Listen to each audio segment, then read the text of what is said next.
Last Halloween, I was flying through Guatemala City Airport when I stopped here at Gigante Café. I remember this place not because of what I ordered, but because the staff were hilarious. We joked around, I made a video, and somehow an airport cafe became one of those random travel memories that stayed with me.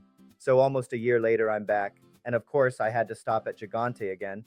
This morning, I ordered something called the Wake Up Smoothie, which is exactly what you want at an airport. If they had something called the Don't Miss Your Flight Smoothie, I probably would have ordered that too, and serving my wake up smoothie was Miriam, who's from Jalapa. Then I met Natalie, who's from Santa Rosa. And suddenly my breakfast turned into a geography lesson, because now I'm thinking, Jalapa versus Santa Rosa. If Miriam and Natalie were each trying to convince me to visit their part of Guatemala for a weekend, who would win? Miriam has a pretty good argument. Jalapa is mountain country, green landscapes, agriculture, coffee, and a quieter pace than Guatemala City. And they have quesadilla jalapeneca. Now, if you're American and somebody says quesadilla, you're probably imagining a tortilla folded over some melted cheese, not in Jalapa.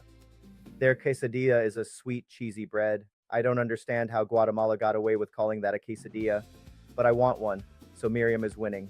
Then Natalie enters the competition. She's from Santa Rosa, southeast of Guatemala City, a department that stretches from the highlands toward the hot Pacific lowlands. Now, Natalie can counter with, "You want mountains? We have mountains. You want coffee? We have that too. And when you're tired of the mountains, keep going toward the Pacific."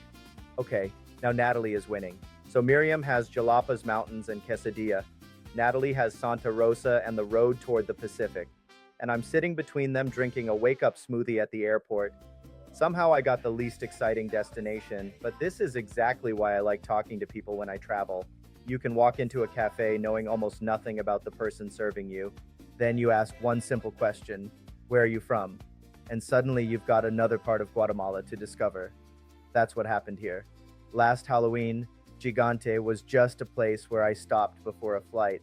This time I came back because I remembered the people. And that's a funny thing about traveling. The famous landmarks are great. The volcanoes are spectacular. The old churches and colorful streets make beautiful videos. But sometimes the memories that stick with you come from somewhere completely ordinary, like an airport cafe. Now, Jalapa makes me think of Miriam. Santa Rosa makes me think of Natalie. And Gigante Cafe makes me think, apparently I need to start arriving at the airport earlier, because I came here for a smoothie and somehow ended up planning 2 more trips around Guatemala. Miriam, Natalie, I'll see you next time. And Miriam, I still want that quesadilla. And on the Eras? Yo soy de Jalapa, Guatemala.